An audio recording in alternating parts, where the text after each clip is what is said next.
ket chiemo manyasaye omiyogi matin. Joy Aura bende nitiere kod penjo kae. Wacho nang'o omiyo tinde rech mopidhi ng'eny moloyo rech migole nam. Ang'o mosebedo katimore? Kato kidwoko mana an bende antiere kodi gi penjo mar ni oganda jowacho ni kidhi e kaunti ma Kisumu idhi e dho nam.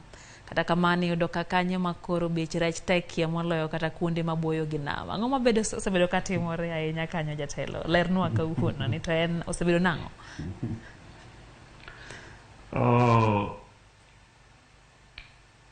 Mokwongo campaign osetim mang'eny kabisa mondo mi wapidh rech.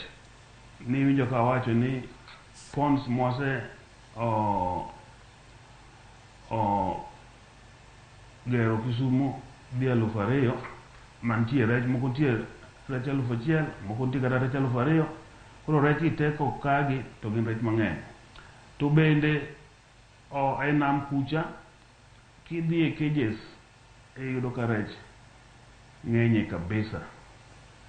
To ong'eyo ni e natural water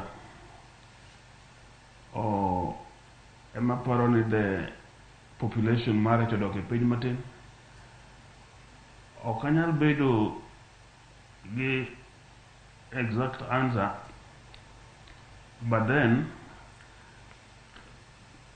ing'eni wan Kisumu ka size mar namwanwa is only 5%, but kidhi kuonde kaka Uganda kata Tanzania to gin a very big portion of the lake, to kendo rech manie natural waters ng'eny kabisa. Price mar rech, ing'eni rech gi igologi ka to thothgi ok us machiegni. Igologi to gidhi e market mopogore opogore. Koro madong' e beaches wagi endi kata madong'nwa mwanyalo nyiewo koro thin.